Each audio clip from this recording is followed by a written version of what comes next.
Suasana di Surabaya ditandai fenomena unik tanah surat ijo, yakni permukiman sebagian warga kota di atas tanah negara. Memasuki era reformasi 1999, sebagian warga pemegang surat ijo tak lagi patuh pada peraturan, kemudian membentuk komunitas untuk melakukan upaya memperoleh hak milik atas tanahnya.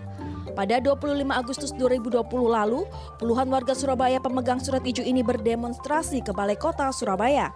Mereka tergabung dalam komunitas pejuang surat ijo Surabaya (KPSIS) yang menuntut surat ijo menjadi sertifikat hak milik. Tuntutan lain yang disampaikan oleh komunitas ini adalah adanya transparansi dokumen perolehan tanah surat ijo yang diklaim sebagai aset Pemkot. Selama ini KPSIS merasa Pemkot tidak terbuka terkait dokumen atas tanah yang berstatus surat ijo, padahal mereka telah menempati tanah lebih dari 20 tahun. Masyarakat pemegang surat ijo ini mengaku mengalami berbagai kesulitan karena status tanah yang mereka tinggali hanya sebatas surat ijo.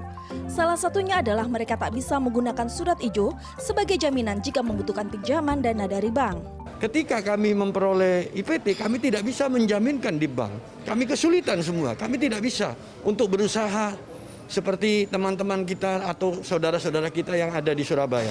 Kami tidak memiliki hak atas tanah kita, sehingga hak sertifikat atau sertifikat HGB atau sertifikat hak milik kami tidak memperolehnya. Sehingga tidak bisa untuk kami buat untuk sebagai modal usaha kami. Selama menempati lahan surat ijo, mereka harus membayar uang retribusi atau uang sewa setiap tahunnya. Retribusi yang harus dibayarkan cukup beragam, dari puluhan juta hingga miliaran rupiah, tergantung luas dan lokasi di mana bangunan mereka berada. Jika bangunan mereka digunakan untuk kegiatan perdagangan, maka retribusi yang mereka bayarkan bisa mencapai ratusan juta hingga miliaran rupiah per tahunnya. Menurut akademisi dari Universitas Surabaya, persoalan seperti surat ijo itu juga banyak terjadi di beberapa daerah lain. Hanya saja tidak disebut sebagai aset oleh pemerintah daerahnya. Jadi sebelum ini dimulai, 2 tahun lalu kami melakukan FGD. Kemudian kami lakukan seminar, 2 kali seminar yang mendapat kesimpulan bahwa tanah ini adalah tanah negara.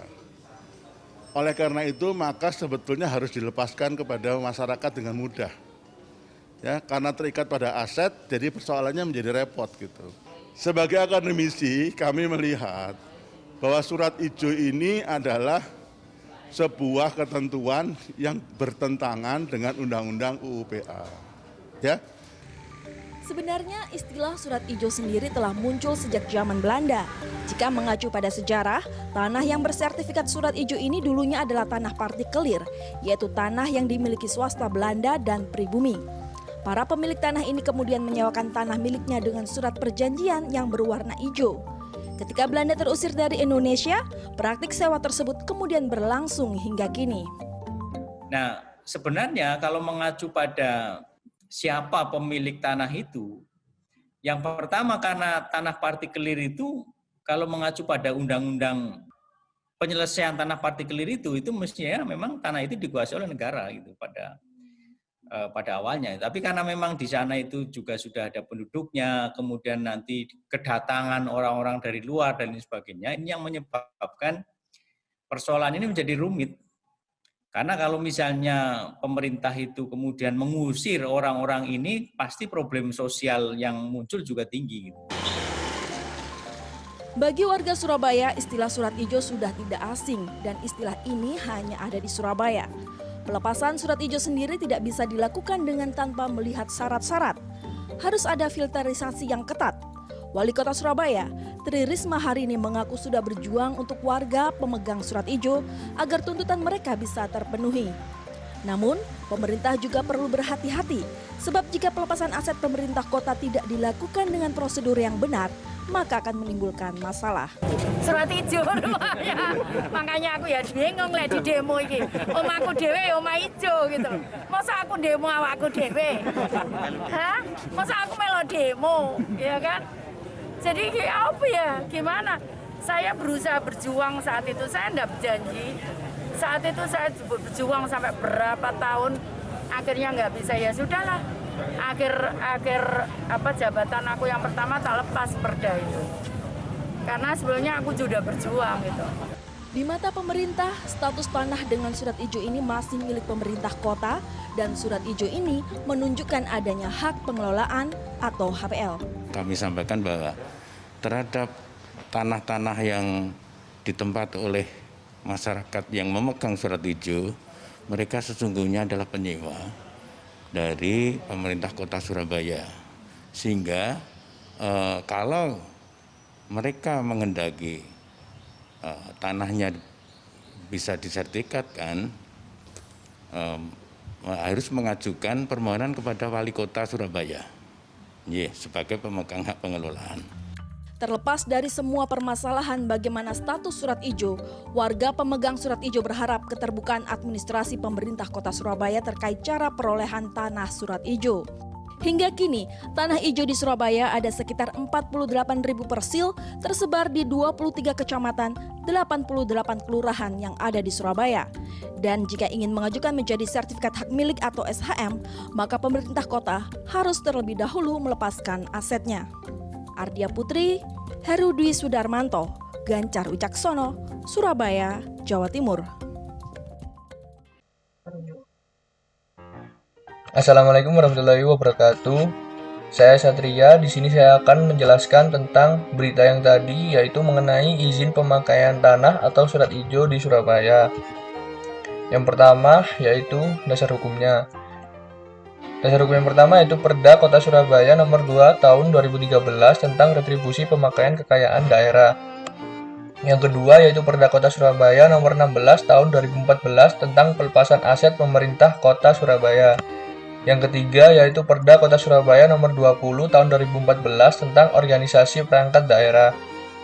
Yang keempat yaitu Perda Kota Surabaya Nomor 3 Tahun 2016 tentang izin pemakaian tanah dan Perwali Surabaya Nomor 51 Tahun 2015 tentang tata cara pelepasan aset pemerintah Kota Surabaya. Selanjutnya yaitu pengertian IPT atau surat ijo. Kebijakan pemerintah Kota Surabaya dalam mewajibkan ke masyarakat yang ingin memanfaatkan tanah milik dan atau yang dikuasai oleh pemerintah daerah harus mendapat izin dari Kepala Dinas Pengelolaan Tanah dan Bangunan dalam bentuk izin pemakaian tanah atau yang biasa disebut dengan surat ijo. Hal ini menimbulkan permasalahan antara pemerintah Kota Surabaya dan pemegang IPT atau surat ijo. Selanjutnya yaitu jangka waktu IPT atau surat ijo.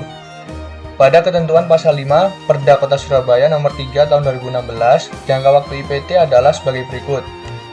Yang pertama, IPT jangka panjang, berlaku selama 20 tahun dan dapat diperpanjang 20 tahun. Yang kedua yaitu IPT jangka menengah, berlaku selama 5 tahun dan dapat diperpanjang 5 tahun. Yang ketiga yaitu IPT jangka pendek, berlaku 2 tahun dan dapat diperpanjang 2 tahun. Selanjutnya berdasarkan pasal 7A, setiap pemegang IPT harus membayar retribusi yang digunakan sebagai pendapatan asli daerah. Lalu ada persyaratan IPT atau surat ijo. Persyaratan yang diperlukan untuk memperpanjang IPT atau surat ijo adalah: yang pertama, IPT yang akan diperpanjang. Yang kedua yaitu fotokopi KTP, yang ketiga fotokopi KK, yang keempat fotokopi legalisir akta pendirian badan hukum dan pengesahan badan hukum bagi pemegang IPT berbentuk badan hukum. Yang kelima yaitu fotokopi dokumen yang menegaskan susunan kepengurusan bagi pemegang IPT berbentuk badan hukum. Yang keenam yaitu pas foto terbaru pemegang IPT ukuran 3x4. Yang ketujuh yaitu fotokopi bukti pembayaran retribusi pemakaian tanah terakhir. Yang kedelapan, fotokopi SPPT PBB tahun terakhir. Yang kesembilan, asli atau fotokopi SKRK sesuai penggunaan atau surat pengantar SKRK. Yang ke-10 yaitu surat pengantar dari bank bila dijaminkan di bank. Yang ke-11 yaitu surat permohonan perpanjangan. Yang ke-12 surat pernyataan perpanjangan. Yang ke-13 yaitu surat pernyataan pemegang izin. Dan yang terakhir yaitu surat pernyataan penggunaan.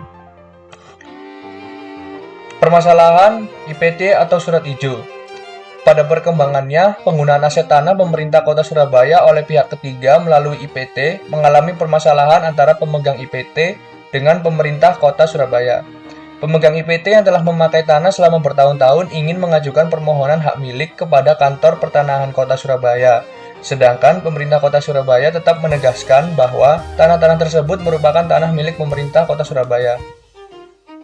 Atas permasalahan tersebut, maka penggunaan tanah dalam bentuk IPT perlu ditinjau kembali dan disesuaikan dengan ketentuan UU-PA serta peraturan pelaksanaannya. Hal tersebut perlu dilakukan mengingat pada pelaksanaannya, pemegang IPT tidak dapat mengajukan permohonan hak atas tanah karena pada dasarnya IPT tersebut hanyalah izin untuk pemakaian tanah yang dimiliki atau dan dikuasai atau dikelola oleh pemerintah Kota Surabaya.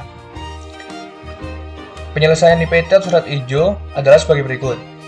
Dengan diberlakukannya Perda Kota Surabaya Nomor 16 Tahun 2014 tentang pelepasan tanah, aset pemerintah Kota Surabaya dan Perwali Surabaya Nomor 51 Tahun 2015 tentang tata cara pelepasan tanah aset pemerintah Kota Surabaya, pemerintah daerah memberikan kesempatan pemegang IPT dengan kriteria dan persyaratan tertentu untuk dapat memperoleh hak atas tanah melalui prosedur pelepasan tanah aset pemerintah daerah. Dengan peraturan tersebut diharapkan akan tercipta kepastian hukum bagi pemerintah daerah maupun pemegang IPT yang ingin memperoleh hak atas tanah. Sekian dari presentasi video saya. Bila ada kesalahan mohon maaf. Wassalamualaikum warahmatullahi wabarakatuh. Kelas dulu kontol. Tai, cuk. Kepleset-kepleset cuk lagi ngomong cuk.